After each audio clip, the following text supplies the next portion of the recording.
Raffles. Are you kidding me? Hey, what's up? It's Mr. Young. And it's for in the building. How are you, my brother? I am good, and even better because we have a special guest on the show. There she is right now. You can see her. It's Naomi, but you might know her better as the Coloniser. Hello. Hello. Oh, there we go, the Coloniser pose. Okay, this is so perfect. This is so fitting because right now, as you are recording, it is cooling day. Tomorrow it is voting day for our general elections, and we have the Coloniser with us. The irony. I know, right? I mean, okay, we definitely need to get into the whole history of the Coloniser gimmick and everything, but let's get to know Naomi a little bit better. Okay, let's talk about your history with wrestling. Like, when did you start watching, and then how did you get into it? What was your first wrestling memory? Oh, okay. So I can't actually remember the first wrestling match I watched, but I did start when I was 9 years old. Oh, wow. Yeah. So a very long time ago now, because I'm 29 years old now. So 20 years ago. And it was something that me and my brother used to do together. So I remember that Raw was shown at 10 p.m. on a Wednesday and SmackDown was 10 p.m. on a Thursday. And that was all we lived for. That was what got us through the week, was waiting for Raw and SmackDown, you know? Right. Was this airing in on British television? Was it a specific channel or where was this? No, this was in Singapore. So I was actually born in Singapore. Oh wow. Okay. Yeah.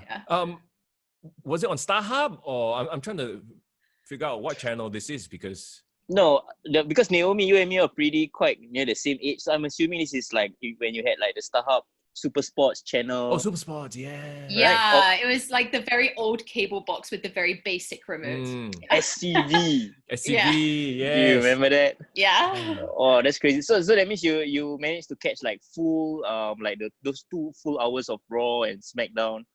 Yeah, so it finished at midnight, right? So it was the 2 nights that our parents would let us stay up late so that we could catch wrestling before going to bed to get up to go to school. Wow, that's pretty cool. Who first, was it your parents that started wrestling and then you got into it, or was it something that you and your brother just came across one day and went, this is cool?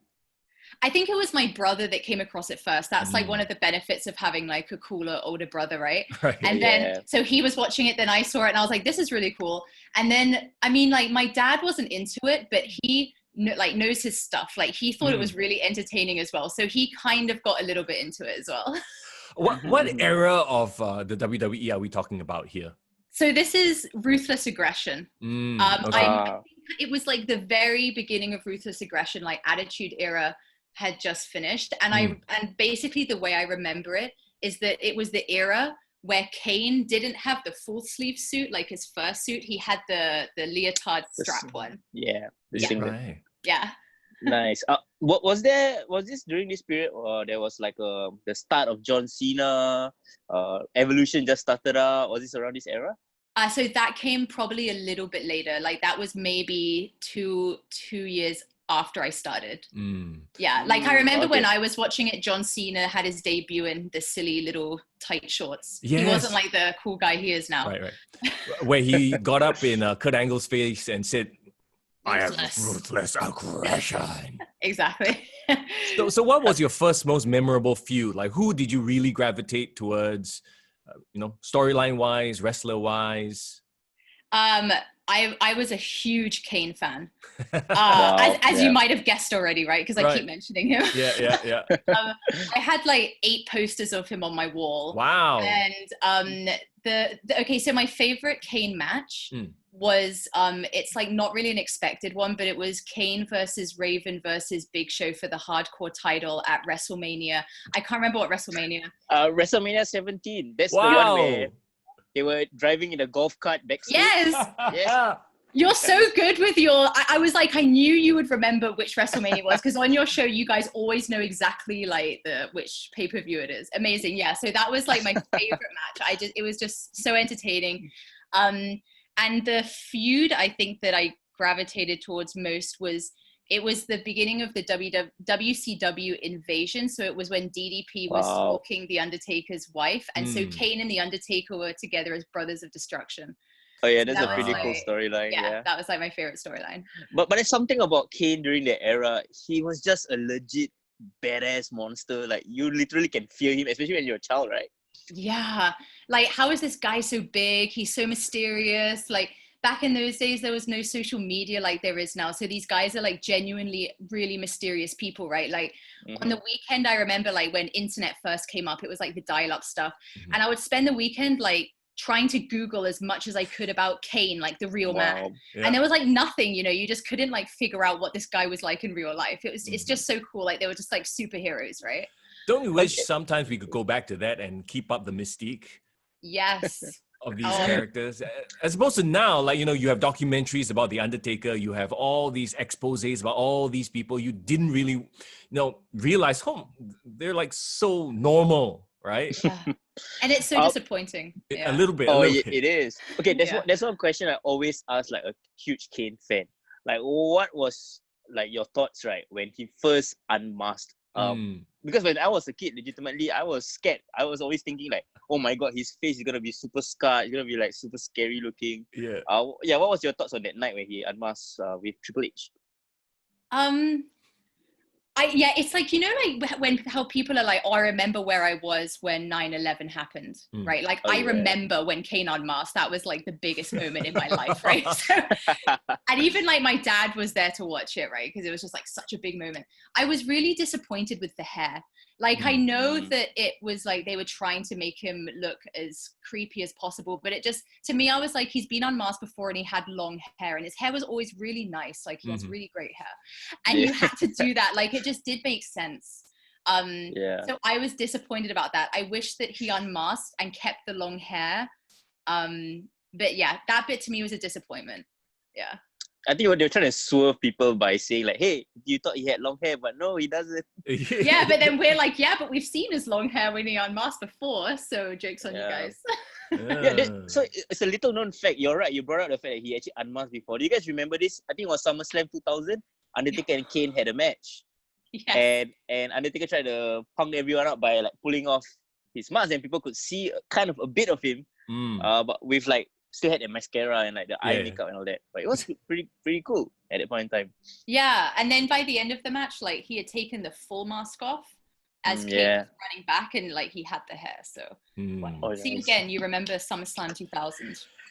Foreigner, you have this like incredible wrestling database encyclopedia in your head. How do you retain all this information? Because I can remember instances and events, but not the specific, like it happened at WrestleMania 17. It happened at this pay-per-view. It's a huge sacrifice because I can't memorize any other things that is like relevant in life. Right. You tell me to like memorize like, you know, how to apply HDB, that kind of stuff. I don't know how to do that. But tell me wrestling this. So that's why we have this podcast, right? Bro, this is your calling, man. A wrestling show is your calling. It really is. Okay, but back to the Coloniser, back to Naomi. I'm very curious to know, because that was a great era to be a wrestling fan. But as most people usually grow out of wrestling after through the years, right? Especially when it kind of got PG and, you know, other things came into play. Did you follow the product religiously all the way through, or were there periods where you kind of lost interest? Yeah. So I think it was like maybe 2 years after Kane unmasked. Kane did it for you. It's like, okay, enough of this nonsense. I was like, done. Yeah. No, I mean, like, it was when the storylines kind of started being more PG. I was kind of 16 years old. I guess maybe I started being preoccupied with other things. I stopped watching it for a bit. And then when I went to university, there was no such thing as WWE Network. So if you didn't have cable, you couldn't watch it at all. Yep. So I stopped watching it. And then like 5 years ago, then I got back into it again. Okay, what was the spark? What was the thing that drew you back into wrestling? I was just like, I just randomly started watching Brothers of Destruction videos on YouTube. Again, I didn't have it on cable, and I was just like, oh, like, you know, I wonder if like they have a YouTube presence now. So I went on their YouTube, and they have like obviously an amazing YouTube presence. So I started watching it again, and I felt so sad that I had ever stopped watching it. It's like I had betrayed myself, you know. I was like, I was like, I had to like start watching it again. Yeah, I think you brought a great point. WWE they were a little late on the social media bandwagon. There were periods where they were like promoting very weird social media apps like Talk and very weird stuff that no one was on. But when they finally got on the YouTube bandwagon, and like the WWE YouTube channel kind of exploded and put in more content, and wrestling started to have memes, and it was on social media. Oh yeah. Like you couldn't get away. Like someone randomly on your profile would probably post some old wrestling video clip, and that's how you kind of got back into it, right? Yes, exactly. So many memes, especially like Undertaker ones, and then you're kind of like, oh, I remember that.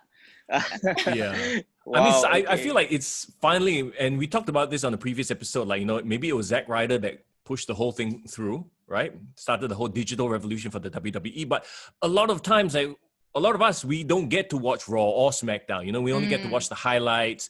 And what better place to advertise your product than on social media? Like, like we talked about the little clips, the little memes, the silliness.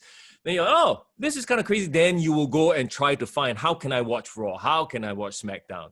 Right? Yes, yeah, exactly. Instead of being like stingy with your product. And I think after a while, they finally realized, okay, yeah, this is the way we should, do it. Not everyone will watch Raw, SmackDown, all 3 hours, all 2 hours, but they'll definitely watch a 5-minute clip, right? Exactly. And also like the WWE Network that they launched that so people could like rewatch the stuff that they connected with to start with. Yeah. And then that got them reinterested in the new stuff as well, I think. Yeah. Do you have anyone from the newer generation that immediately caught your attention, or you had to rely on all the older stuff because Kane was still around, right? Yeah, I didn't like Kane in the later years. I'm kind of one of those guys where I'm like, he was so good before that I wish he won't come back because I want to preserve how good he was. And I just feel like in his later years, it just wasn't as good. Like he really wasn't as dominant. He wasn't scary. And so out of the new generation, honestly, the only guy that has got me excited is Bray Wyatt, like The Fiend. Wow. Because it links back to where characters are the driving force behind the wrestler. And that's what I've always loved. I mean, we can kind of tell what kind of a wrestling fan you are now based on your choices so far. So you're more of the character-driven, sort of a deep storyline type of person. Yes. Even when I first started watching when I was like 9, you had the guys that were like maybe very good technical wrestlers, but if they didn't have a good character, it honestly didn't interest me very much. Right. Okay. Yeah. So like how Dean Malenko wasn't so interesting until he had a ladies' man gimmick, right?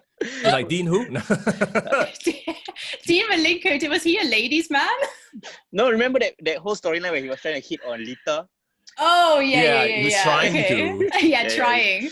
So that's why he was a ladies' man. Yeah. Oh my god. Okay, but I'm curious to know because you seem to be quite attracted to like the character-driven wrestlers and a lot of like these male wrestlers, which a lot of us fans like.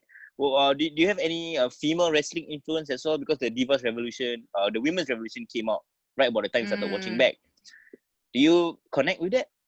Actually, when I first started watching, it was when the women were like very bad role models. Fair enough. They were doing like the bra and panties matches, which like were very entertaining, but like it meant that I never grew up with a woman role model. The closest probably would have been Lita because she was like a little bit tomboyish, so you were kind of like, okay, like she's cool, but nothing like it is today. I mean, today, like I really like Lacey Evans, I like Charlotte Flair. I think they're amazing wrestlers.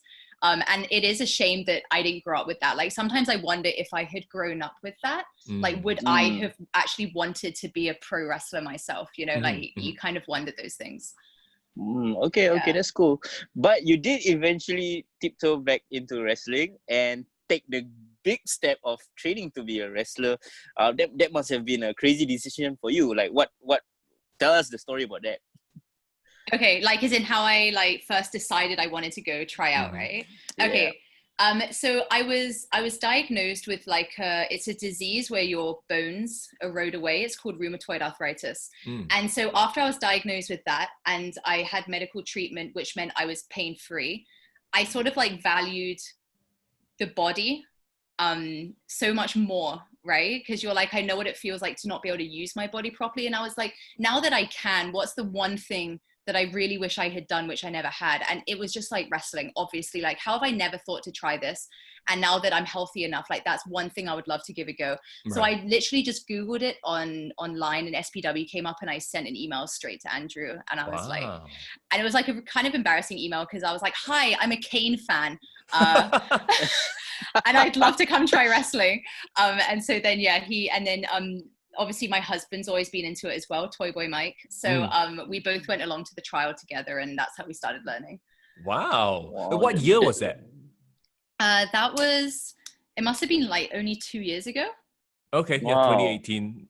It makes sense. So from sending that email to when you first debuted, what was the process like? How long did it take? And like the very first day you stepped into, the training center, what was that like? It was like so surreal. I remember walking in and seeing the wrestling ring, and I was like such a fangirl moment, like, oh my God, a wrestling ring. And I think it was like the very first day where we did the rope running and we did bumps as well. Like we were already doing like full on bumps. Right. And the next day when I woke up, like I had bruises all over my back.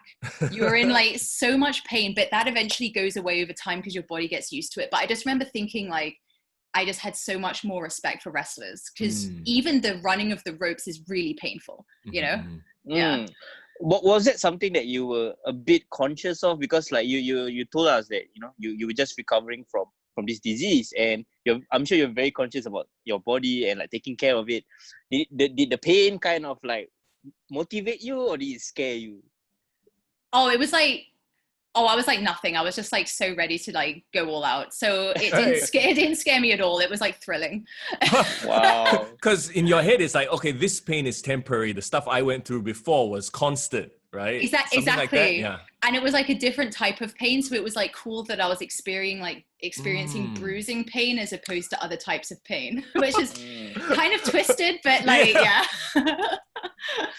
Yeah, that's cool. So yeah, you said that you joined and went out a tryout with your husband. So at this point in your life, you've already married, you have a job. Isn't it like a pretty crazy kind of decision where I want to do this wrestling thing on top of whatever I have in my life right now? Yeah, like we never even went along thinking we would be on the shows. Like never. We went along, and we even said to each other, we were like, if we've been training a long time and they ask us to be on the shows, we'll definitely say no, because we're only here to learn something new. Like it's the same as if you join a gym, then a couple of days after work you go. Like that's what it was meant to be for us. It was like something to do together, to have fun. But then of course, like things changed, right? What changed? What made you go, okay, you know what? Actually, we want to come out and actually perform. I think it was just like, as we were training, we started helping out at their live shows more. So you're seeing how fun it is and how crazy the crowd is, and you're seeing how they develop characters. And then without meaning to, you start thinking of characters yourself, and then you start bouncing ideas off, and then you're like, oh crap, that's a great idea. We have to do it. And then you're stuck. Speaking of great ideas. So what about this character that you came up with? Yeah. What was the genesis of the Coloniser? How did that come about? Okay, so what it was when I went into the workforce in Singapore, like after finishing university, I would always get these like subtle digs about colonialism from my local colleagues. Right. Yeah, and it was like the first time I realized like, people in Singapore really have like a chip on their shoulder about colonialism still, even though the country kind of celebrates it in a strange way. And I mean, like the best characters in wrestling have always been the stereotypical ones for me, Lie, Cheat and Steal, the Mexicans and stuff like that. And I just think like for Singapore context, what's better than a colonizer, right? And especially because today as well, there's still like a bit of tension with the foreign talent expats. So it's kind of relevant to today as well. That's interesting because, you grew up in Singapore. Did you live your entire life in Singapore? Yes, the only thing I did was I went to England for university because it's cheaper. But my parents were still here, so I still came back every holiday. Right. So you're a Singaporean and Singapore gets lah, essentially. You even went overseas to study, which is what a lot of Singaporeans do. So Yeah, that's true. Yeah, Right. that's true. did Yeah. you study in a local school or international school here? No, so that's the downfall. that's the why difference. I'm not like true Singaporean. Right, okay. Yeah. Like I mean, all of my friends were still Asian. Like they were Mm. Koreans, they were Indonesians. It's not like I only hung out with like white people. Right. But it was still our own like international bubble, and Yeah. I wasn't part of the real local scene at all. yeah. Yeah. Do you find yourself in this very interesting position, because you definitely do identify, with the Singaporean life growing up here, being surrounded by the culture here as well. But obviously, when people perceive you, like even I make the mistakes at the beginning. I said, "Oh, where do you grow up in Britain or you grow up in England?" So was it a very interesting situation that you are in, knowing that the local colleagues still have that chip on your shoulder and make that like this very subtle digs towards you, even though you can actually counter them back and say, "Hey, I grew up here in Singapore as well." Yeah, it's been like a really strange like issue I've dealt with my whole life, because I'm treated like a foreigner here, but I still consider like I'm more of a foreigner back home in England, Right. Wow, really? than I am here. So I'm in this very strange thing where it's like I'm not quite local to anywhere, but I feel like Singapore is my home. And I get that kind of thing all the time. Like sometimes in shops still, when I'm paying for something with coins, the person behind the till will start being like, that's a 50 cent coin. This is a 20. And I'm like, I know, I was born here. So you still deal with those things every day, but it's not their fault. Like it's a very normal assumption that I wasn't born here, right? So, Right. Do you try to play mind games with them and like reply to them in a bit of Malay, a bit of Singlish, just to throw them off a bit? So sometimes like with Grab drivers, like sometimes I can go into Singlish if I'm talking to someone very Singlish, right? Yeah. And then they'll halfway through be like, wait, where are you from? And then I'll tell them, right? But sometimes like I can't be bothered and I play the foreigner to Grab drivers and I'm like, yeah, I've been here for 2 years, because it's like too exhausting to explain. The whole backstory, right? Yeah. Like I don't need to tell you my whole life story. I just want to get to where I want to go. Yeah, exactly. Wow. Okay, so back to forming the character, right? So, okay, you had all these experiences in the workforce. Did the name The Coloniser come from that?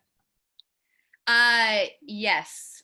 So originally because I think one day me and my husband, we were just like, okay, we have to be, so I'm the colonizer and you have to be like my toy boy, like my man slave, right? Because he's Asian. So it works perfectly, right? Yeah.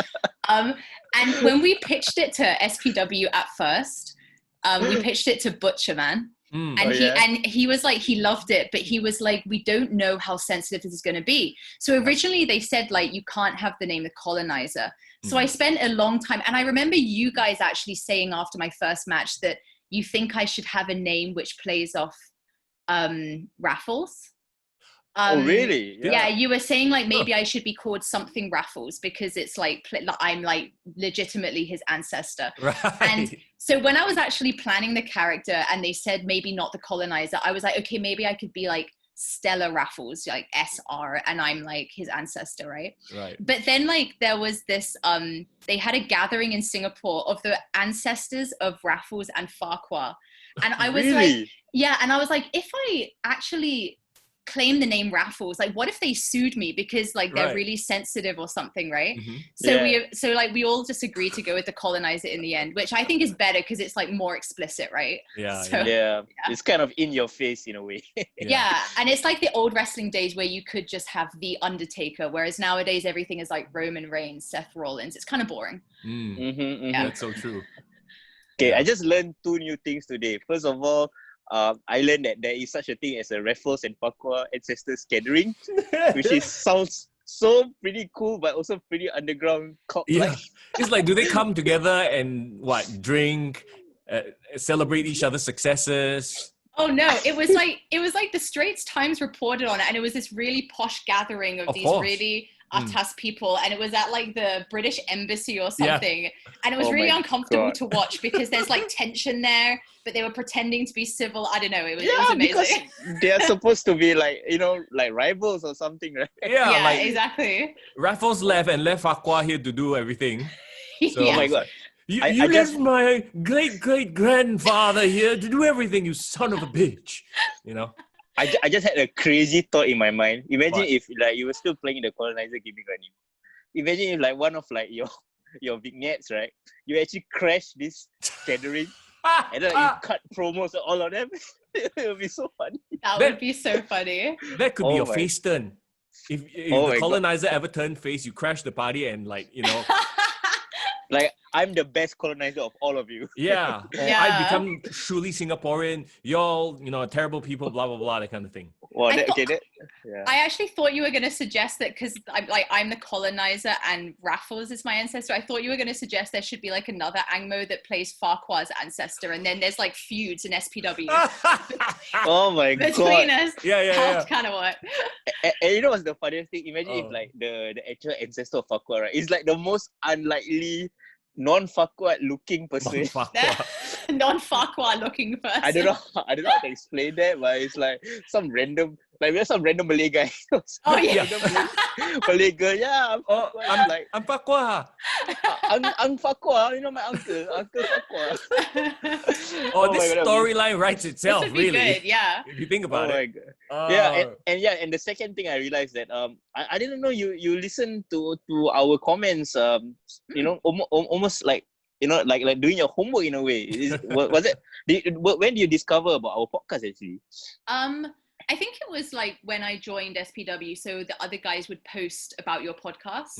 So then I started listening to it, and then I mean, I wasn't just listening. I always listened after our matches because I think you guys give really good reviews. But then I also listened to some of the other ones, like when you did like the Halloween countdown and stuff about WWE.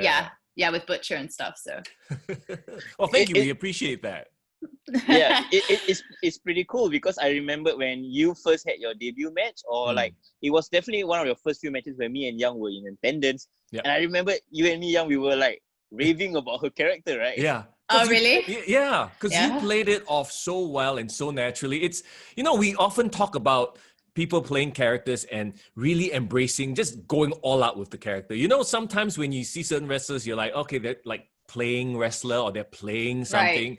Whereas when you watch someone like The Undertaker or Kane, you're like, okay, he's this menacing, you know, they embody who they are. And when you came out and you did your colonizer shtick, we're like, okay. Oh, really? Yeah. So thank you so much. Yeah, because I mean, I guess you really, you know, bought into the character, right? So how did, like the mannerisms and the hand actions and all that, how did all that come about? Did you pose in front of a mirror? Okay, does this seem colonizer enough? Does this seem British enough? You know, what was that like? I think it actually just came from the fact that I did my first promo at the Raffles statue, and that's how he was standing. Oh, right. So I was just like, I'll just take this. Yeah. I remember that. That was like your promo before you debuted, right? Yes, that was like, the very, very first time like I ever appeared on the SPW social media. So I was like, oh, well, I'll just like take that. And then they made the video, my music video, well, my entrance video, sorry. It switches between me doing that and then Raffles doing that. So it just kind of became the thing that I was to do. But also Dr. Gore helped me a lot with the mannerisms and stuff. Like I remember before that match, he stood with me and Mike and he was like, you know, you have to exaggerate everything. You have to do this like this, this like this. So he helped a lot as well. I believe that was like the first time probably like, you know, you putting yourself out there, right, with this gimmick. How was the social media response initially? It was really good. Like I remember there were some comments like, you know, I think people liked that it was kind of like a tribute to the old days of wrestling where it wasn't politically correct and it was a little bit out there. Right. So I think some comments like that were good. And then when I actually debuted for my first match, I got booed a lot. There were actually some British people in the back. And when I first came out, they were cheering like crazy, apparently. And then the Singaporean crowd was like, because my friends told me like the Singaporean crowd was kind of looking at them like, no, and started booing. So then they had to be like, yeah, like boo and stuff, right? So I was really happy that I at least got booed, right? Because to get a reaction on your first time is amazing. So I was happy about that. You just inadvertently did a Bret Hart though. You split appealed to like crowd, like Canadian American, British Singaporean crowd. Yeah, that was really, really cool. But how did your family react to first of all you wrestling, and second of all that I'm gonna do this gimmick? So my dad like loves it. Like he thought it was so funny, and he loved watching the event. So he came with my mum and some of my other friends, and he had so much fun. My mum hated it. She'll never come to watch another event again. She's very worried about me. Okay. Before we did it, me and them were both really worried because you never know if in Singapore it's taken the wrong way, I could end up like Anton Casey, if you guys remember him, the guy that got stomped for posting the MRT being full of dirty people, right? You know, as a white person, you can end up just being kicked out because you've said something wrong, right? So we were really worried about that at first, because it's like for people that don't understand wrestling, they won't get that this is like a joke, right? So we were really worried about that, and like, oh my god, what if like someone even comes and stabs me? Like we were getting really dramatic about it, but then it turned out okay, so it was fine. Well, I remember even Mothership wrote an article about the Coloniser, the character, right? And you know, in that article, they sort of explain, okay, wrestling, good guy, bad guy, playing a role. So in this case, I guess, you know, this whole era of people learning about the other side of wrestling did help, because if we were in the 80s, I don't know, you might just be getting those death threats and, you know, hate mail, stuff like that.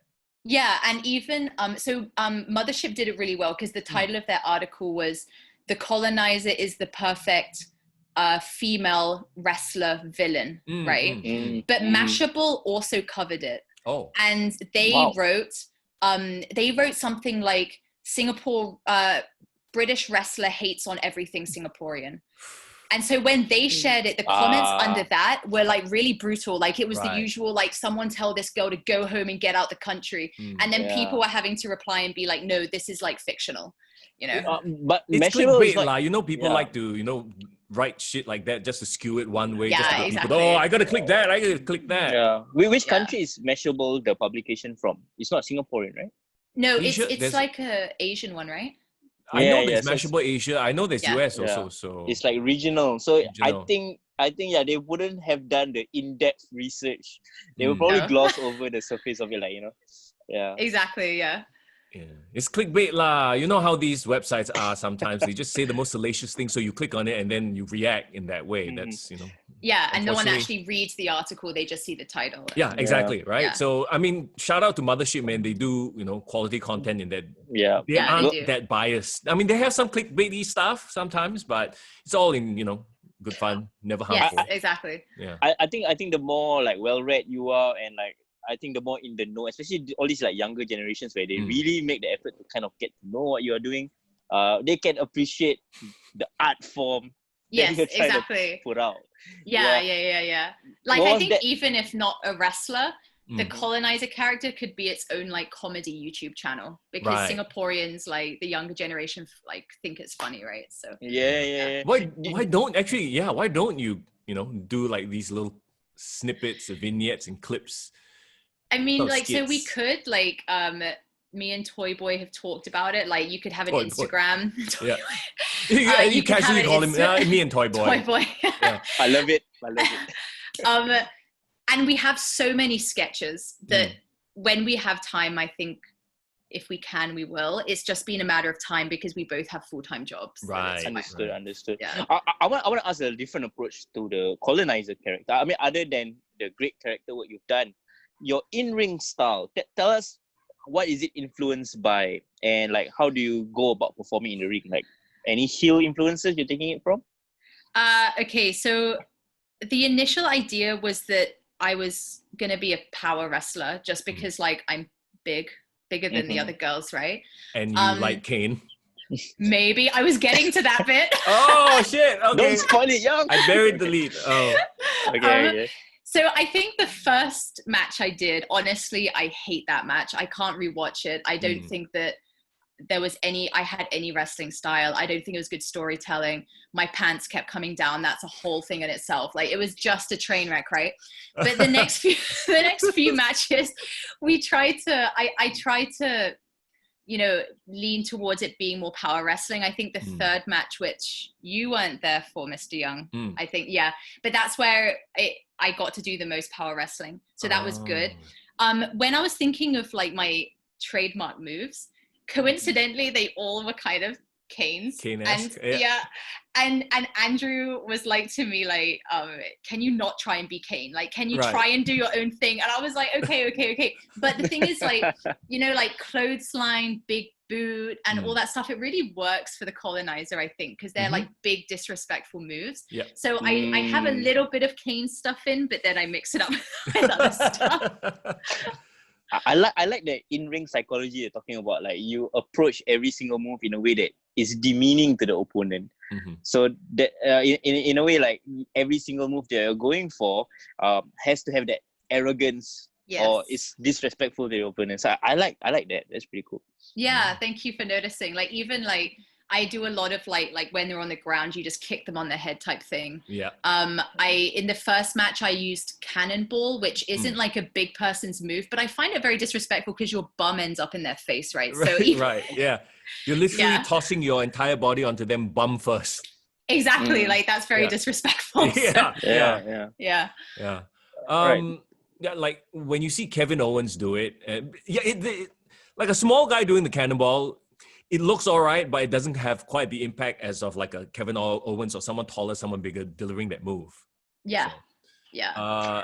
Any thought of doing, like, I don't know, even more disrespectful moves like the Bronco Buster? I think Trickster does that, right? And I think that suits. I guess. Yeah, I think he maybe did it once, or I've seen him do it in training maybe, and it like suits him. Right. Yeah. Chokeslam? No, that's two Kane. I did Tombstone Pile Driver in the last match, which you weren't at. I did. I remembered, and that was when I asked you about like your in-ring psychology of why you chose that, right? Yeah, because I think because you asked why, because you thought Luna kicked out of it, right? When actually what it was I lifted her out of the pin because I wasn't done with her. But so Tombstone is meant to be my finisher now, and it's called Plant the Flag. Unbelievable. Of course. Yeah. And Luna came up with that name, so kudos to Luna. Oh wow, okay. Yeah. Which brings me to my next question. How's your experience working with like the other female wrestlers in SPW? What do you think of all of them? I think it's really good. And I think that like maybe the first match wasn't so great because we didn't have so much experience training with each other. But the second and third matches, we start to work with each other more. I think we play to each other's strengths. Like in the last match, I had so much fun with Luna playing the big guy versus the small guy. Right. Like we did a lot of things where she would like escape through my legs and stuff like that. So yeah, that's really fun. And like, I still have a lot of ideas of things I want to do with them. Your first match was it with Alexis or? It was a fatal 4-way. It was Selena, Luna, and Alexis and me. Right. I remember this now. Yeah. Which is probably why it didn't go very well, because that's hard. Right. Yeah. There are too many factors, too many people involved. Yeah. How did the girls in SPW like embrace you? Because you definitely bring something new to the table, different from whatever Alexis provides. Luna Inez and Selena. So how was their reaction to you? Being part of their roster. It was good. I like that they've embraced the humorous side of it. Like even now, Alexis like sends me things. Like she sent me something the other day about how Angmo's respond to Jurian, and she was like, "Is this accurate?" And I was like, "Yes." And she was like, "Okay, I'll use it in my next promo against you." So it's nice that it's like kind of sharing these cultural things for the sake of wrestling. Yeah. I mean, what I love about the Coloniser, it can go so many different ways. It can be unintentionally very educational, like and hilarious. Hilarious. It can be downright scary in the sense that you can stoke certain tensions and feelings. But I believe that it also can be a very very cerebral kind of heel though. There's a lot of opportunity to play mind games and bring out a lot of promo work. Did you realize like all the possibilities of your character that you kind of stumble upon? Yeah, like so many. And I mean, even now, like we were saying, right, the last wrestling show is 5 months ago. In Yeah. so much stuff that we do, we're like, oh, that could be the colonizer. If the colonizer was responding, she would say that, because it's just such a, like you say, there's so many elements to it that you can apply it to so many situations in Singapore, right? Yeah. And I mean, I think as well, like the colonizer is like all the things you said, like she's kind of, there's like a dark side to it and everything, but ultimately like she's just like a bit of a clown as well. Like the fact that she can't pronounce food properly. In the last show, the promo I did in the ring, I asked Luna if she only speaks Malay, but like obviously she's Chinese, right? So it's like kind of poking fun. Like I think I'm being superior and clever, but actually I'm coming across like an idiot to the local population, which wow. I like that element as well. So kind of like playing up the whole ignorant foreigner stereotype lah. Exactly. I love that part.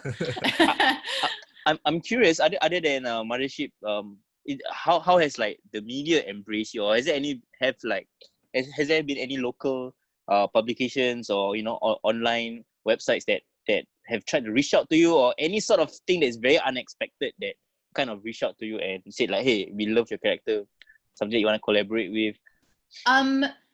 Sadly, no. But okay.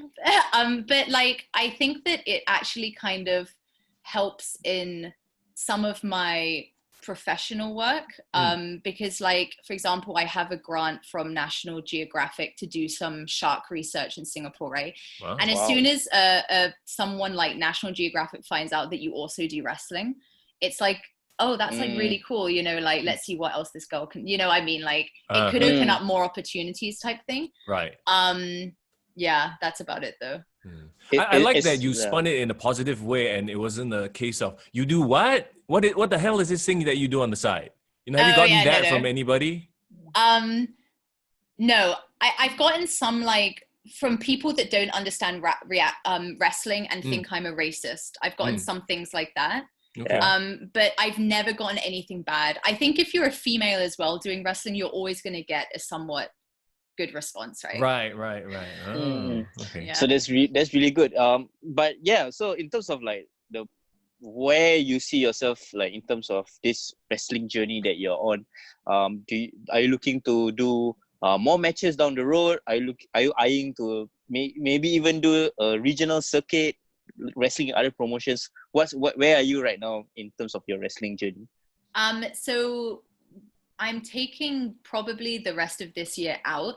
Maybe next year we'll go back, because I have a knee injury that I went to the hospital before the last match, and I have no like ligaments between my knee bones. Wow. And part of that has been from like dropping on the wrestling mat without wearing knee pads. So right. I'm taking a bit of time out for that, and also I've just gone back to university full time, so that's really demanding. But I think that like with a character like the Coloniser, I think it'll be hard to resist getting back and doing more, right? Regional work, I don't know. I always see wrestling as something on the side. I personally don't want to be a full-time wrestler. And also I think this Coloniser character is very suitable for Singapore, but I don't know how suitable it is for the region. Especially, there are some countries you can't make fun of colonialism because it's too sensitive as well. Yeah, that's true. And that's why Singapore, the local scene here is perfect for it. Right. Yeah. Talk about the injury though. Like you said that it's from purely from wrestling, or have you ever had these issues, like any historical injuries in the past that led up to this? I don't think it's just from wrestling. I think like the doctor said, it happens like, for example, if you do a lot of squats when you're working out, it just wears away. And then I think because I was doing wrestling intensively for a year, it was just kind of the final straw a little bit. So I was getting like severe pains in my knee, and I still do a little bit. Yeah. Wow. So are you going to do anything? How is it supposed to be fixed? Like, do you have to go for surgery or rehab? So the doctor said that the best thing is just to not use the knee for a while. Okay. So he was like, don't do wrestling, don't do squats and stuff. But if it doesn't go away, then they inject something between the kneecap to fill the space up. Wow, something horrible. Oh no. Yeah. Not looking forward to that. No. Yeah. That's a scary thought, man. I mean, most of us squat and do, deadlifts or Yeah. that's a pretty important part of your body. So is it weird trying to get work around it right now? To be honest, I think more people probably have it than they realize, and I think a lot of people just get on with it because they haven't been told they have it. You know what I mean? Oh, Yeah. Like, okay, I'm pretty sure if you guys do a lot of squats, your knees aren't in great condition as well. No. So I know, it's yeah. I know a lot of runners have that issue too because they're always on their knees, putting a lot of stress on those knees. Exactly. Yeah. And the only thing you can do is just keep getting on with life and doing what you enjoy, I think, until you really need to deal with it. Well, I feel like, a character like the Colonizer, like we've talked about the Fiend, Bray Wyatt as well, you don't have to wrestle every single week or all the time at every event, right? A lot of times you can come out and do character work, which is what is brilliant about the Colonizer, and then finally build up to that one match where you can, okay, this is when I'll just do the match and then have another long layoff. That's true. Like the Colonizer could do like even manager work, right? Yeah, like yeah. Maybe manage a faction called the Foreign Talents or something. Oh wow. Yes. You heard it here first. Well, but that means we have to find a whole bunch of whole Foreigners. group of Angmos, Yeah. to wrestle. I feel like there could be like, Indian IT workers in there or something. Actually, don't we have like, we could get like, Indians, we could get like Chinese from China. Yeah, you could just anyone, any foreigner. Yeah. Oh my god, if you have like a Filipino from PWR to join the faction. that's Amazing, right? The Yeah. foreign talent faction. perfect. Wow. That is such a pitch, man. Yeah.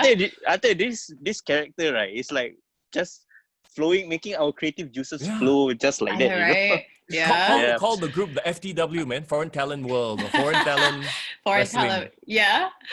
Oh my god, foreign talent. FTW, foreign- like the... Oh, bro.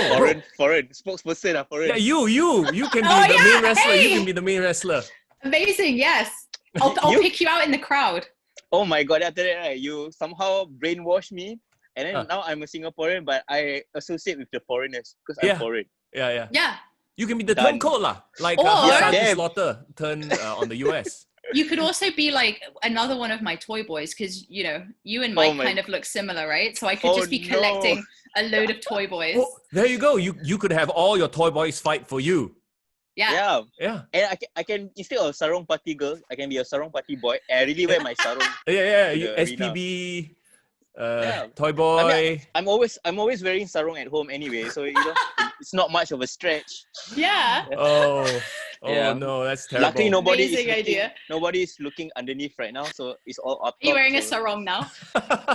You'll never know. That's the great part about it. Oh dear. Oh wow. So Oh yeah. That's Yeah. amazing, man. We love your character, and we really hope that it makes a comeback. Thank Yeah. you. we're definitely anticipating it, but then again, the big question is when is local wrestling going to come back in a big way? We haven't. I think we can write 2020 off already. Yeah, So I think so. maybe not till 2021. Who knows? How have you been coping with CB and like the people around like your fraternity in the wrestling community? How have they been coping with the situation right now? I think it's been like very hard for the ones where it's like their full-time job, right? Like Alexis Lee. I've actually loved Circuit Breaker because I like we got bikes and we've just been doing loads of cycling and it's really quiet and so I've kind of enjoyed it, but that's because I also have a full-time job I can do from home, so it's not as boring, right? Like a bicycle, like you cycle island wide kind of deal. Yeah, so actually Toy Boy literally cycled the entire island.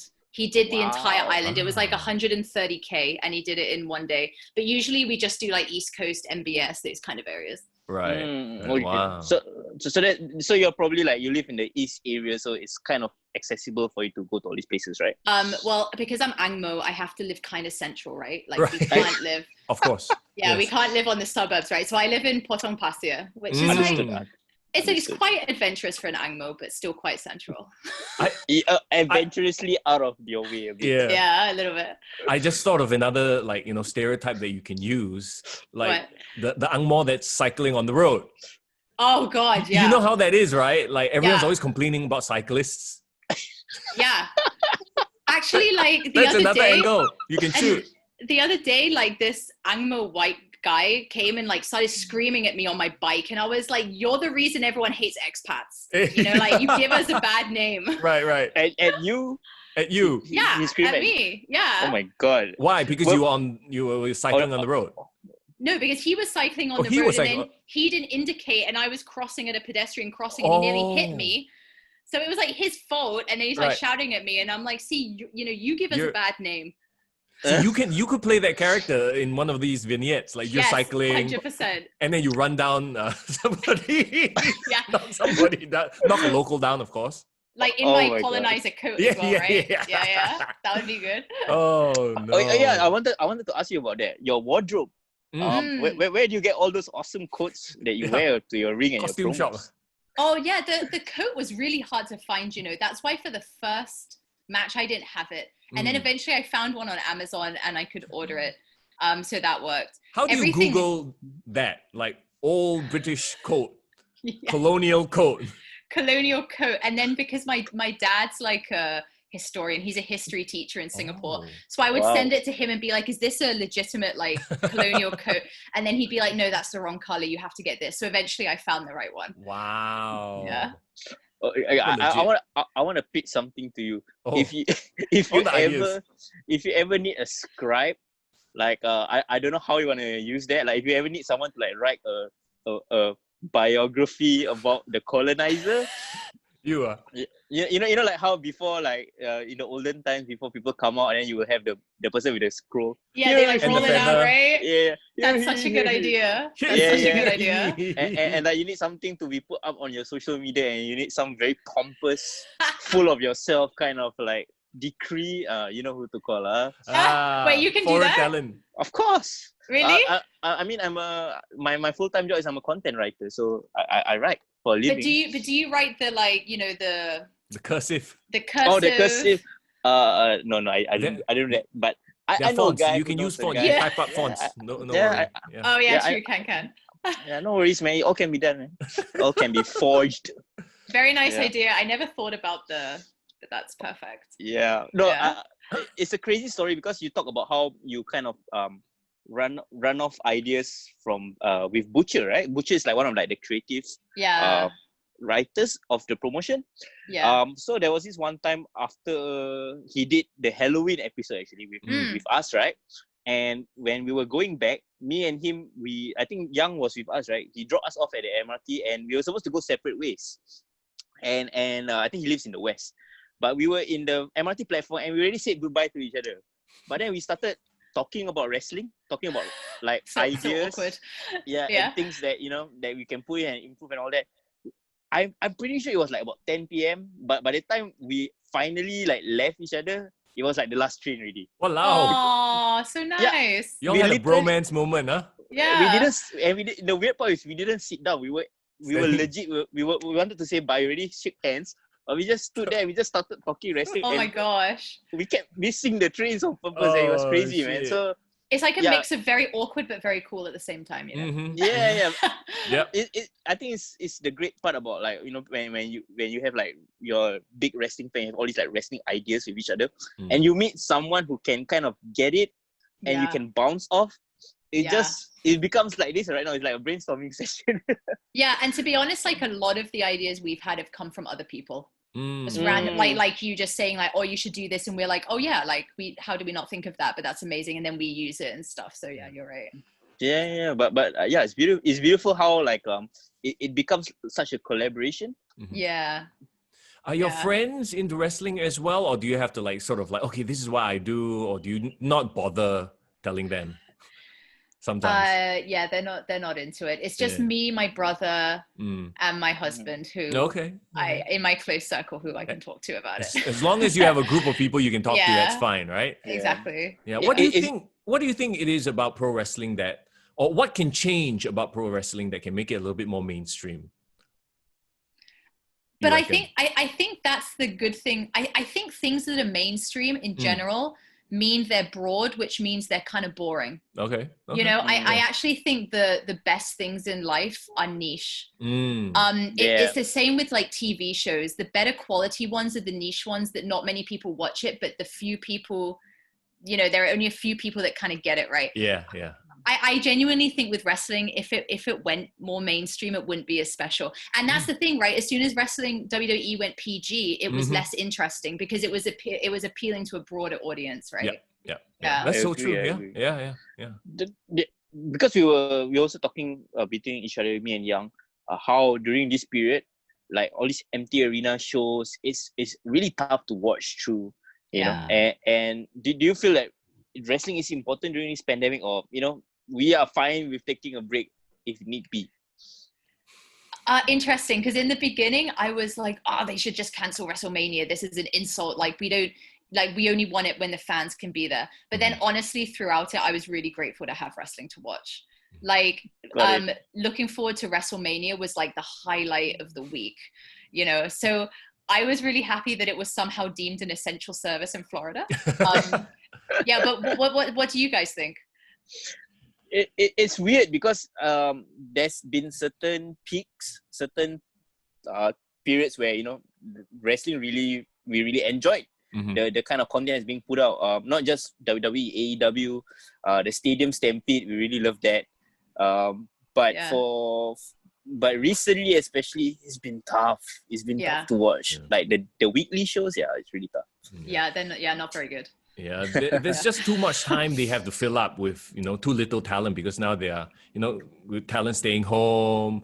So we see the same few people over and over again. So it gets a little bit stale. But I don't know if you've watched this week's AEW and NXT yet. I haven't watched NXT. I've watched AEW. Yet. Have not? Okay. No, have not.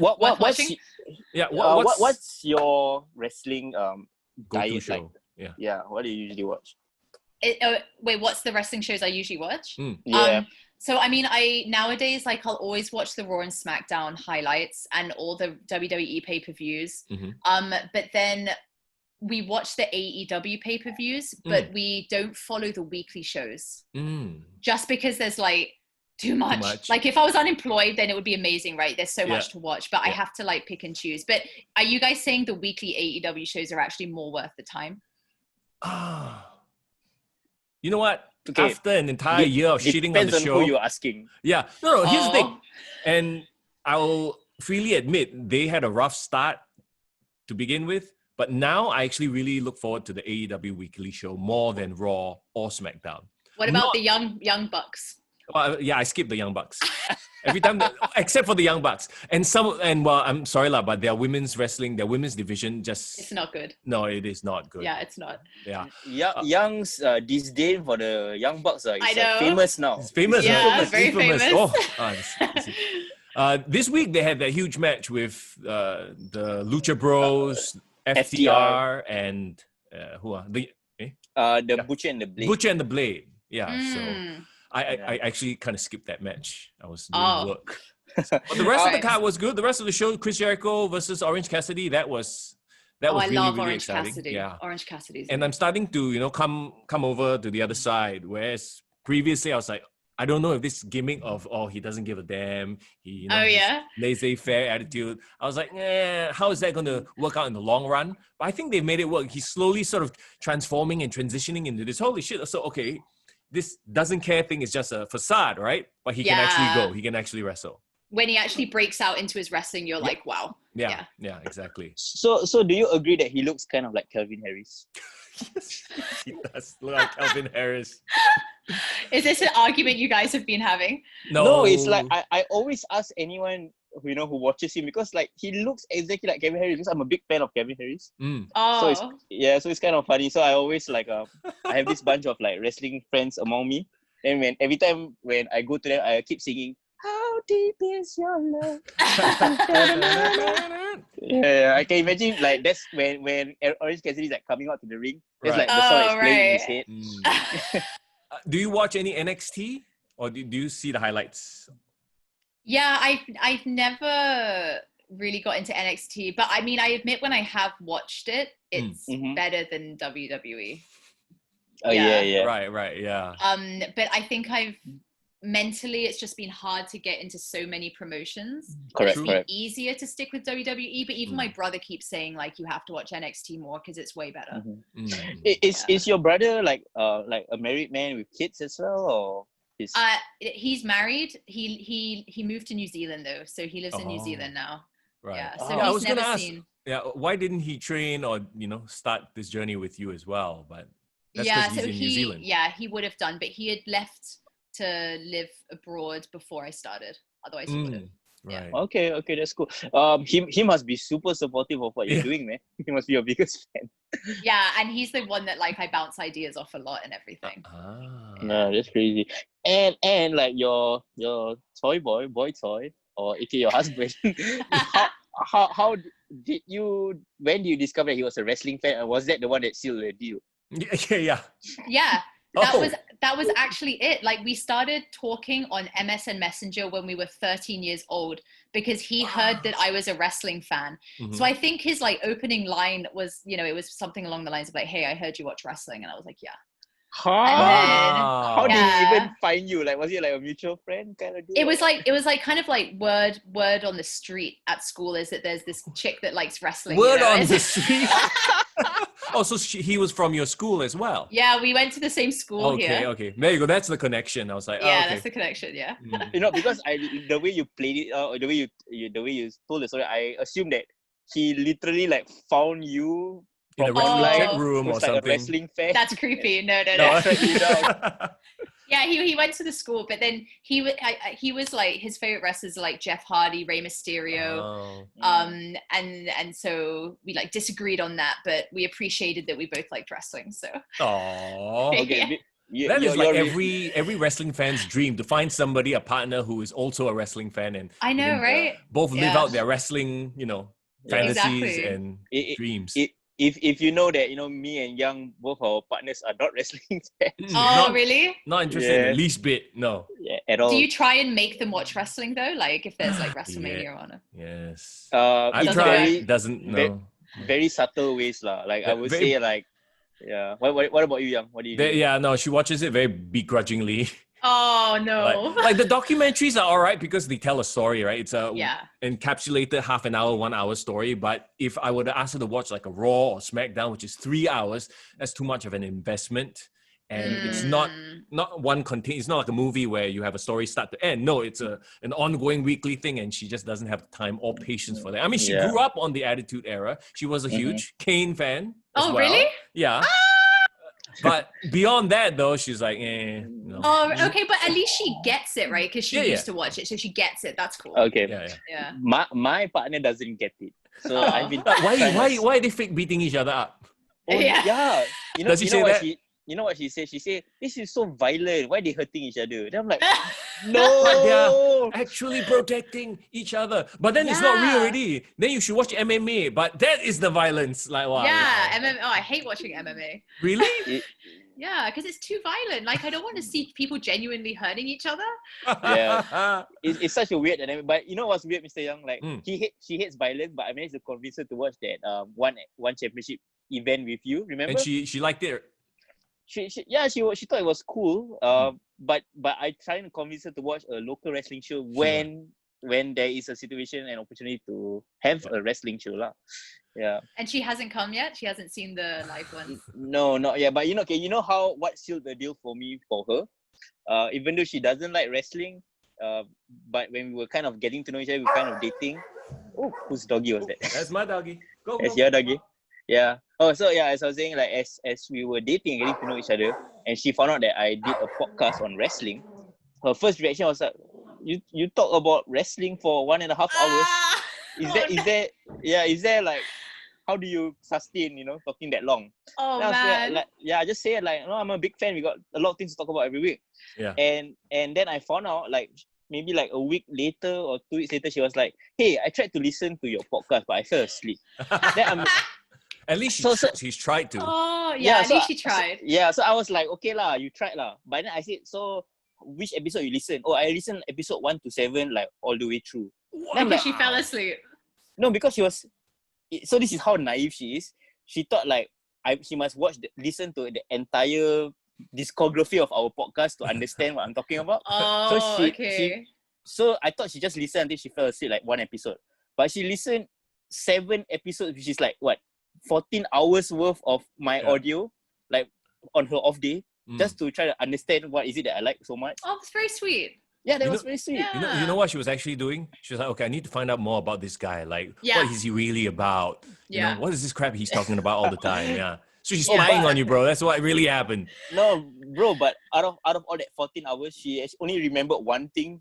Hmm. The one What's that? What was it? memorable thing was how we first like got into wrestling. Remember I told you this story? I was like at Juchak Complex, and Oh, then yeah, like yeah. they were selling like DVDs The and VCD, VCDs of VCD. wrestling Yeah, back yeah. in the day. Oh. Yeah, so like the very first VCD that I bought, my dad bought for me was Mhm. Capital Carnage, 1998. Right. That Wow. was WWF at the time did a show in the UK, and the reason why I was so enamored by this show and really wanted to buy it because was the cover was the main event. It was a fatal 4-way match between Stone Cold, Mankind, Undertaker, and Kane. Mm. Wow. Yeah. So like imagine if like your 7-year-old kid and then you see like these 4 super badass cool looking dudes on the cover. I'm like, what's that? I want to watch that. You know? Yeah. And Oh your dad wow. yeah, I didn't even know that was wrestling. I didn't know what the hell that was. Oh, Yeah, wow. so my dad just bought it like, oh, you don't want to buy like the Pokemon DVD? Okay lah, you buy this lah. Fine, whatever you want to buy. Very different. Very different. Yeah. But Yeah, good very choice. different. He started you Yeah. down this road, you know, for So I better or could for have- worse. I could have been a Pokemon nerd, Yeah. but I ended up becoming a wrestling fan. So Way better. Oh, yeah, Yeah. yeah. Thank goodness, right? You know, we wouldn't have this show. We wouldn't be talking right now. yeah. So Yeah. so that sealed the deal for my girlfriend lah because she found that story very cute lah. So Oh, that's Oh. nice. That's Yeah. so nice. Yeah. I don't think Very my fun wife has story. ever heard a single episode of this show, so that's a good thing, I reckon. that is a good thing. Yeah. It can be your like secret place where you go to say whatever you want. Yeah, exactly, right? Anyway, like we always say on this show, everything is non-canon here. So as far as our personal lives are concerned. It's really, really funny because I think I remember who was the one that said it. One of the wrestlers that came on the show was like, hey, you guys are quite xiao on in terms of like your love affair for the divas. Diva, I think it was Alexa Dragon. Bliss. Alexa Bliss. Yes, Yeah. wonderful. Young and his Alexa. Me and my Tori Wilson, right? Tori Wilson, you old school, man. Yeah. Hey, funny. I appreciate the hard work that Alexa Bliss puts into her squats. Her squats, okay. Her squats. Her Well, squats. Alexa Bliss can actually wrestle, unlike Tori Wilson too. Well, so yeah, that that's- too. That absolutely. Forrest's feeling very triggered now. Look at him. Oh. He's going I completely agree. defense. Oh, okay. Yeah, there you go. Well, it's a totally different time, like we talked about just now, Yeah. right? That era of female wrestler. It just the yeah. level is completely different. Yeah. And the cool thing is, Tori Wilson even acknowledged it in her own Yes. Hall of Fame speech. She was saying like, I've been told countless of times like I'm the reason for a lot of your puberty. Yeah. Yes. Oh gosh. Yeah. So I'm sure your brother will probably appreciate that sentiment Well, as well. so Toy Boy was a Stacy Keibler fan, Ah.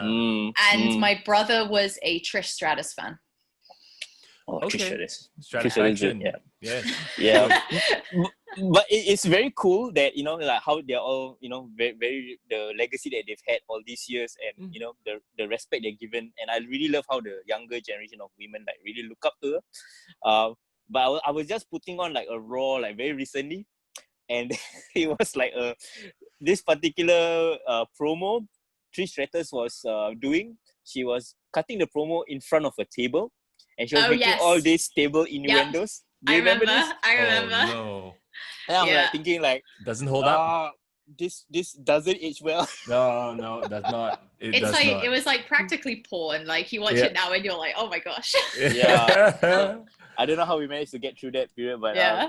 it's like a funny, dirty secret that like it's funny like looking back at it. It's Yeah, cool. it is. Yeah. But that was what made wrestling so popular back in those times, the 90s, right? This whole rebellion, let's just try anything and everything, Yeah. which we will never see ever again. So sad. Yeah. Do you think that without the Attitude Era, like wrestling would have like fizzled out?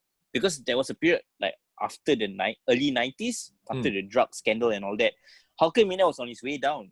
There wasn't any spark in The new era. Was it the new era? The new generation. new generation, yeah. Unfortunately, led by one of my favorites, Bret the Hitman Hart, and then early Yeah. Shawn Michaels. Yeah. He carried them through like a very bad time. Very So rough that's time. one of the reasons why Bret was a great champion, because Yeah. you are a champion during a time when The business is very down. easy to give up. Mm. Yeah. Yeah. Yeah. Yeah. Anyway, the business goes in cycles as well. If we talk about WWE, there's always the ups and downs. You had your new generation, then you had your PG era, and then now the COVID era, I guess. The COVID era, yeah. What do you think would have been a perfect era for the Coloniser? In the Attitude. WWE? Attitude, yeah. Attitude? Would you have become like some sort of like a Tiger Ali Singh, like very... No, that's the thing. Like, I would have been a face if I was the Coloniser in America, right? Yeah, exactly. The whole US UK vibe, the British wrestlers were always the heels, William Regal. Yeah, true, actually. Yeah. So you have made a great partner or manager for like Hunter Hemsley during that period. Oh my gosh. Butcher tagged me in the video of him back then, and I was like, it's like splitting image, me and him. Right. Yeah, the coat. And then the bow. The hair. Yeah, it was like, not the wrestling skills, obviously. Everything else. That's crazy. Yeah. Okay. So like one last question to like wrap up. For me, like at least, going forward with like this Coloniser character, do you foresee like yourself in a way what's like the 10-year plan for like the Coloniser as a gimmick and like for you in wrestling? Oh my It's a God, very Singaporean thing to ask, a 10-year plan. Yeah. What is your future plan? It's either that or asking who you're voting tomorrow. So it has to be a CE related question. Your vote is secret. I can't answer or I'll lose my PR, right? Yeah. Well, I can't even vote. By then I'll be 39. That's very tragic. All good. Okay. Honestly, the only plan I have is that whatever matches we do next, they don't end up like the first match I ever did. Like, as in, I want to make sure every single match is genuinely a very good show. You know what I mean? I still haven't yet felt 100% happy with any of the matches I've done. There's always been something that's a bit off. And so moving forward, I don't have like a 10-year plan. It's just like, if I go back, like, I want to make sure every match I can look back on it and be like, I was really proud of that match. And the promos and everything. Yeah. And if anything too, it has to depend on how the knee feels, right? Because you don't want to come back not 100%. Yeah, exactly. And so I want to be able to go to a lot of training before doing a match as well. So in the match, it's like I look like I legitimately have been wrestling. Right. Okay. And I feel the wrestling, the wrestling community here in Singapore would be a lot worse without the Coloniser. I think you create such an impact, and it is something that like how as SPW grew and it has added more characters and it has become staples of SPW in itself. And I believe like within this 1 year that you've been wrestling with SPW, you've been such a part of the show. Like people genuinely look forward to your matches. So I believe you being able to connect with the crowd is like 60-70% there already, Thank you so much. Thank you. And actually after the shows, whenever I listened to your podcast and you talked about how much you liked the character, it actually like gave me a boost. So thank you guys so much for that. Well, I mean, you out there, and the thing is, like, I feel like as wrestling fans, we can be quite creative with some of the chants and the cheers. And every time you're out there, I swear I hear some new chant, like some colonialism related chant. I remember there was a Stamford Raffles chant. Yeah, Stamford Raffles chant. It's like, I've never heard something like that at a wrestling show. So Majula Singapura, there was a song. People actually sing the national anthem in opposition to you. Yeah, that was good. Yeah, that's great. I liked the Chibai chant best, actually. Oh my God. No, and I remember that chant, right? And then there were kids around. We were like, they're saying cheese pie, cheese pie, cheese pie. Oh, we want to eat a cheese pie. Oh my god! Yeah. What's your reaction to that? Like when you hear this kind of chants, does it somehow tickle your fancy or? It has to, right? As a heel, you're supposed to get the hate. Yeah, so okay, so honestly I haven't got very good hearing. So a lot of the time in the ring I can't hear what anyone's saying. I just know they're chanting something, and then afterwards I'm like, oh, they were chanting Chibai. And I wish I had heard it because I could have reacted to it. Yeah. You know? So I need to work on like my hearing. But of course, like any chant is amazing to get, even if it's like insulting, right? If you're a heel, that's what you want. Right, Yeah. right. Did that make you like the first time you heard someone chanting against you or for you? Was it the time where you like kind of calm down, like, oh, okay, I'm kind of accomplishing something here in the ring. I'm making them react. Yes. Yeah, like on top of the boos, I think, if I'm trying to remember what the first chant was, I think it was the Raffles one, right? I think that might have been the first like character related chant. And then when I lost and everyone was cheering Marjala Singaporea, that was like amazing. And I remember Dr. Gore was like running around with his hand over his mouth because he was like so overwhelmed, like, oh my gosh, look at these people like singing this. So yeah. Right. I remember when you made your debut and the crowd reaction was like immediate boos to like, that must have felt good. Like, okay, so I'm doing my job. Like, you know, these people get who I am or what I am. That was actually what I was most worried about, right? Is that you walk through the curtains and it's just dead. That's like the worst thing you can have. Yeah. So when I walked through and it was booing, I was like, relief. Yeah, because I've heard, especially in our local crowd, like some of these people will chant stuff like, who are you? Who are you? And that's like, that's a little bit disrespectful. So disrespectful. You know? But yeah, I think to come out immediately to have the impact of like, oh my God, just looking at, you know, the presentation and the character, is like, you just hit the nail on the head, right? And just hit it all at the park with this character. Like, it's so easy to get, I get you, and I'm supposed to boo you, so boo. You know? Yeah, exactly. If and when you return to wrestling, do you have a dream opponent that you would love to face? Kane. Yes, Kane. Yeah, I want to face Kane. Other than Kane. Okay, honestly, not really, because I would like to have a full-on singles match with Luna. Just because I really do enjoy the power dynamics. That to me is like Kane versus Rey Mysterio. You know? Yeah.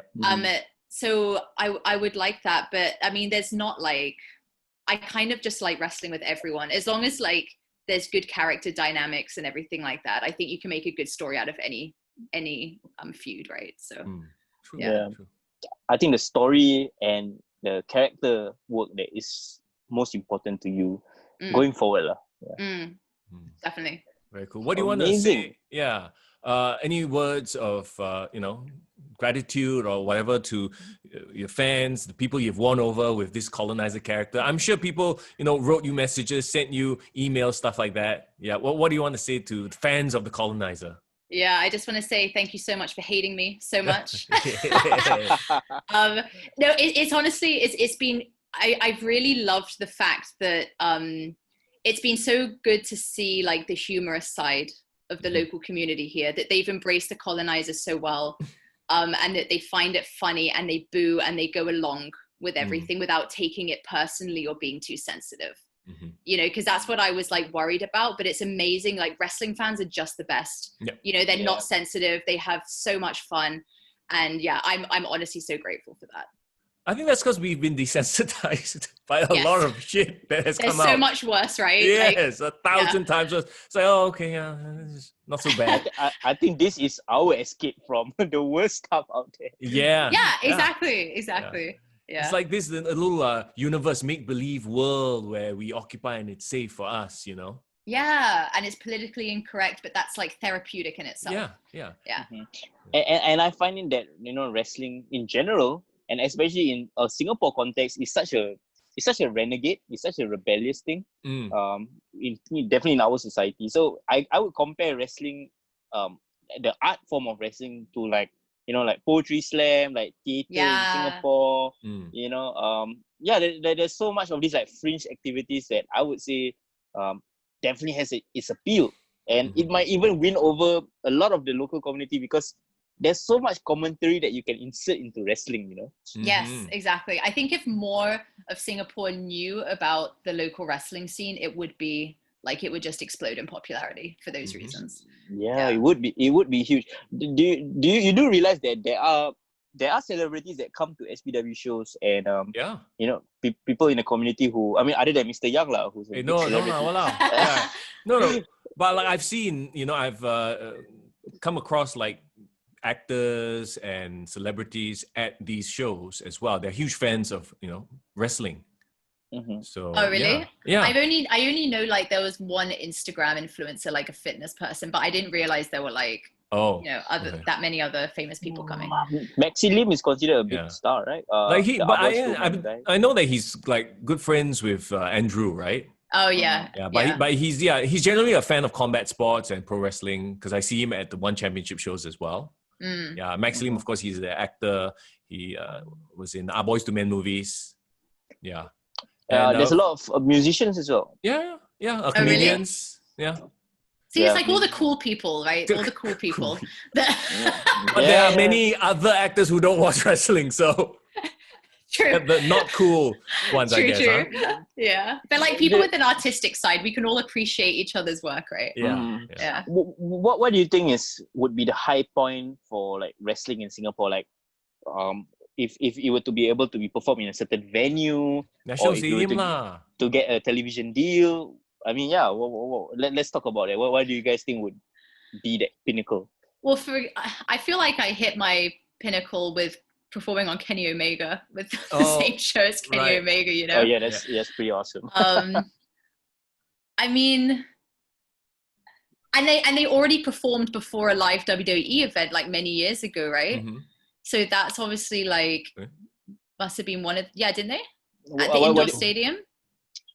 You meant like the SPW wrestlers performed there? Yeah. Did they? Didn't they? I'm not aware of that. I'm not. Oh man, not okay. At the stadium. Cut this part out of the podcast in case it's wrong. But I feel like they did a pre-show to like one. Yeah, they did. They did a pre-show to one of the live WWE events. Was it like a tryout? Maybe like one of the SPW matches was a tryout. I thought it was at the actual arena and people actually came and watched. Okay, I believe you might be right. It's just that I wasn't at that particular show, but it was probably many years ago, right? It was like not recent. No, not recent at all. It was ages ago. it's Okay, like then a 2015 show. Yeah, I think that might be right then. Yeah.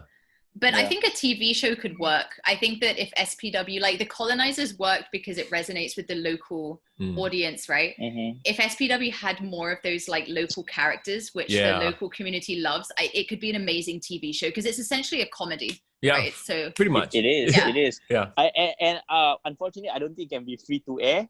I think it should be an internet wrestling show. It still has, you know, because I don't know how aware you are of like the like local media, like broadcast community in Singapore, but there are certain local YouTube channels that are doing amazingly well, like super popular. Yeah. Like Wabadana, Coconut TV, you know, a lot of this. So I believe that there is a potential. It just needs a great hook and premise. And you said characters. Characters is the thing that drives people, right? Yeah, exactly. Well, I mean, to be honest, like the platform is there. If a company, they just need the capital, they need the money, they need the resources to do it, right? And that is what it boils down to. Because if it's SPW or if it's Grapple Max, if all of a sudden they had a Tony Khan, it doesn't matter if they can't get on Channel 5. They can do a full-on production, put it out on YouTube, and people would watch it, right? To be honest, like not many people even watch TV anymore. Yeah. Exactly. Like most people lie in bed and watch things on their phone before they go to sleep, right? Exactly. So that's, like you said, YouTube would be perfect. Yeah. And I also believe that you need people in the industry who is on the pulse of what's cool, what's trending, and they know how to repurpose it in the wrestling context. Yeah. Yeah. True. You guys. That's you guys. Well, you know, it depends who wants to hire us, right? You know. Yeah. Till then, we're just gonna do this lowly podcast for now. Hey, what lowly, bro? Yeah. We're up there, okay. So I used to joke with Mr. Young that even if nobody listens or watches this podcast, it will be like our excuse to catch up with each other and talk wrestling. Yeah. But people do listen to it, so it's all good. Yeah. And we appreciate everyone who listens to the show, you know. Like you just mentioned, this is how we started the podcast in the first place. I would see him at the office and we would just sit there and talk for an hour and a half. So it's like, why don't we just record this? Yeah, exactly. Yeah. And the funniest part is when we talk, we are actually on the same table with other colleagues. Yeah. And we completely ignoring them. Yeah, because they don't understand what the hell we're talking about, right? Yeah. Yeah. So, Naomi, do you know about that one time me and Young was in a wrestling match? oh gosh. Not versus No? each other. I cornered him. It was for a Grapple Max event, Marina Bay Slam. Oh, okay. Yeah, Yeah, and so Thorin had his, Yeah, so last year I actually had a debut match under Grapple Max. Oh, yeah, I did know about that, yeah. Yeah. So like it was me, Young was my manager, and we faced off against the Lady Killer. I don't know whether you know about Yes. Lady Killer. Dennis, right? Used to be from SPW. So, and the funniest thing was, that was the only time we managed to get like my friends, his friends, our colleagues to come and check our show. Yeah. And they completely didn't know what was like Young's role there. Like, was Young gonna be a tag team partner and all that? And the highlight of the match was it was like the climax. You know, both of us I was on the ground. Young is being berated by like Lady Killer and all that, right? And Lady Killer was setting up for spear. So he went for a spear, he was diving in, and then Young, being the heroic friend that he was, pushed me aside and took the spear bump. Took the amazing. ugliest spear bump in the history of spear bumps. Is there a video of this? I need to, it's on YouTube. It's I don't know if it's on YouTube. No, it's on one of our posts social medias. Yeah. on our Instagram. Okay. But you know how Okay, when you check it take a spear, you're supposed to fall backwards, right? Yeah. I fell forwards. How does that work? He like that. So this is Young, right? He like that. He fall like that. Yeah, it was horrible. But at the same time, it looked super legit because it looked like he really hurt me. It's like a train, like going just like straight, like exactly. Yeah. So I didn't feel a thing, so that was good. But I was like, oh shit, I fell the wrong way. And that's why, ladies and gentlemen, you train That's to why be you a go pro to training. wrestler. Yeah, Exactly. you don't try this at home. Yeah. So the funny thing was that was kind of our version of ticking off the wrestling bucket list. Like, okay, we've had. But why the don't wrestling you match. guys? Why don't you guys just don't want to come training? I mean, that's fine. Like a lot of people think if you're fans, you have to try wrestling, right? You don't. But you guys don't want to come to training or anything like that. It's to me, okay, for me anyway, it's a time issue because I have so many things on my plate already. And to train for a very specific sport that is not, I mean, let's face it, taking a bump, you are not going to take a bump in any other facet of your life other than pro wrestling, right? Yeah. So I was like, okay, like if I train to do a Spartan race, I can use the skills I do there in something else. Right, yeah. Mm-hmm. Yeah, but to take a flat back bump, like when the hell am I ever going to do that outside of a wrestling ring, you know? Like that takes real dedication. And that's why I say to those who wrestle at any level, be it WWE all the way to the indies, right? Kudos to you, man. The things you put your body through, the skills you have to learn, the time you have to put in, because if you don't put in the time, you'll be falling forwards, taking a spear instead of backwards and looking like an asshole. I had a great conversation with one of the Grapple Max people because obviously after I did the match, everyone keep asking me to come back, come train, why do you want to train with us? And then recently I'm training regularly with UFC Singapore. Oh, okay. Boxing So and Muay Thai. so I do boxing, Muay Thai, and BJJ. Like that's my version of working out. Like I enjoy that purely because other than the fact that I don't take a bump, which I think is a lot of deal breakers for people. Yeah, it is. But I like, for me personally, I just enjoyed the cardio movement aspect of those mixed martial arts. But if I were ever to continue with wrestling, like being involved in the wrestling business, I believe that I'm more of a creative person, like a booker, like a writer, helping to put together storylines. Yeah.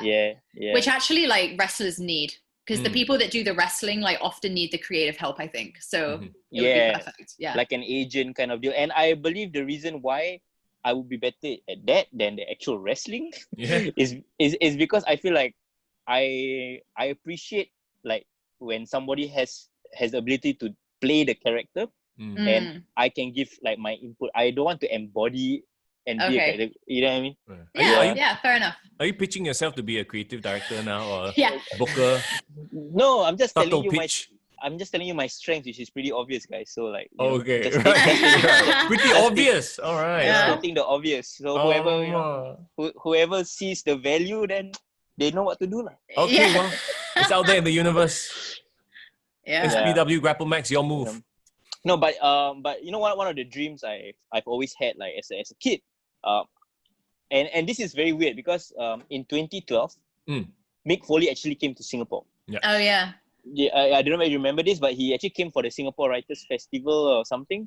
He was promoting one of his like more recent documentaries, and that was right before he came back to the WWE for his Hall of Fame induction in 2013. So this was late 2012, and I remember this very, very clearly because that was right before SPW was formed, and the first row at that meet and greet session were all the SPW founders. People like Statement, and obviously at that point in time I didn't know them.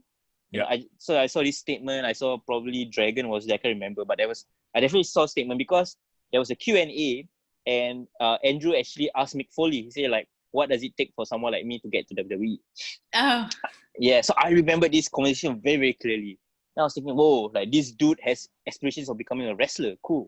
And like, Mick Foley gave his answer, gave all the advice and blah, blah, blah. And then it turned out it was my turn. I didn't know why, but I stood up and was part of the client to ask the question. And I didn't even actually have a question in mind. I just wanted to talk to Mick Foley, right? Oh no. Yeah. And I remember I was there with my girlfriend at the time, and she was like looking at me. I was like, do you have a question? I'm like, no, I don't have a question. Think of something faster. It's like 2 more turns. Okay, fine. So when it was my turn to ask Mick Foley, and the question that blurted out from my mouth was super subconscious, didn't even come to my mind. But what I asked him was, how do I become a creative writer for WWE? Wow. So I know in the back of my mind, that's always been what I want to do. Yeah. And he gave really great advice. He legit gave very good advice. He said, you have to have a background in, TV writing, preferably, you can do a mix of blend of genres, build up your resume here in Singapore, maybe regionally, you never know, that kind of deal, right? Yeah. But I've always thought the best part about wrestling was breaking down storylines. And yes. And you know what they call it? Booking the territory. There's that term.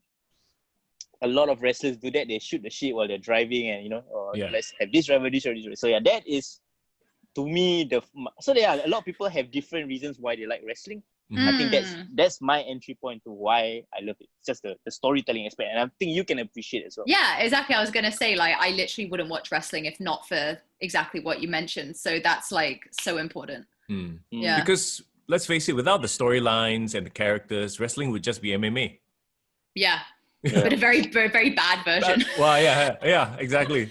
And we've seen that with Cain Velasquez versus Brock Lesnar. Oh god. Yeah. Oh god. MMA match. Oh. Yes. Let's not remember that even happened. Yeah. So yeah. To whoever is asking, like, why you like MMA and then why wrestling, I would just say I enjoy training for MMA, but I hate watching MMA fights. I love watching wrestling, but I hate training for wrestling. I love that though. I like that. Very good. Yeah. It makes total sense. I get it. Cool. Wow. Yeah, Naomi, thank you so much for taking the time out to chat with us today. It's been really, really awesome catching up with you. I mean, we've been going back and forth. Hey, you gotta come on the show so many times, and we finally made it happen. Yes, thank you so much for having me on. All. Yeah. Thank you so much. I'm so glad it could finally happen. This has been fun. And I don't think it should be the last time. I think you're a great company, and I hope you can get your toy boy on the show as well. That would be fun. Absolutely. Maybe the next time you come on the show, maybe it's not you that comes on the show. Maybe it's not Naomi. Maybe it's the Coloniser. If I can figure out a way to do it without being deported, then absolutely. Right. we just have to put like a disclaimer before the show. This is all fictional. Permanently at the bottom of the screen, the whole thing. Yeah. What you're watching right now is just a fictional depiction of the That will be super funny because like the whole time you're cutting the promo, below is like it's flashing. This is fake. This is fake. Just to rub it in. Don't send us emails. Don't send us tweets. Yeah. This is fake. That's amazing. Okay, once we release this episode, it's gonna be out on YouTube as well now because we're recording our video versions of the podcast, right, on top of audio. Perfect time for you to break it down. You can save any content here that you want. Naomi, you want to use it as ideas for your future. You can have it royalty free. Oh, thank you so much. All good, all good. We got more ideas from where it came from. So it's fine, right? Absolutely. Yeah, Can we if you have any ideas, you just send them my way as well, by the way. For sure. Yeah. The foreign talent will always suck the local talent dry, so it's normal. I think the only way to wrap this up is to do the pose, the colonizer pose. Gotta put my... Yeah. Yeah. There. Yes! Oh, it's Mr. Young. And it's foreign in the building. And it's colonizer as I well. feel like I'm looking the wrong way. Yeah, I don't know which way to... Yeah, We're not to even your right. facing. To your right. Yeah. Okay, all I want My to right? our Yeah. right. Okay, 1, 2, 3, go. Yeah. And that's how you end it.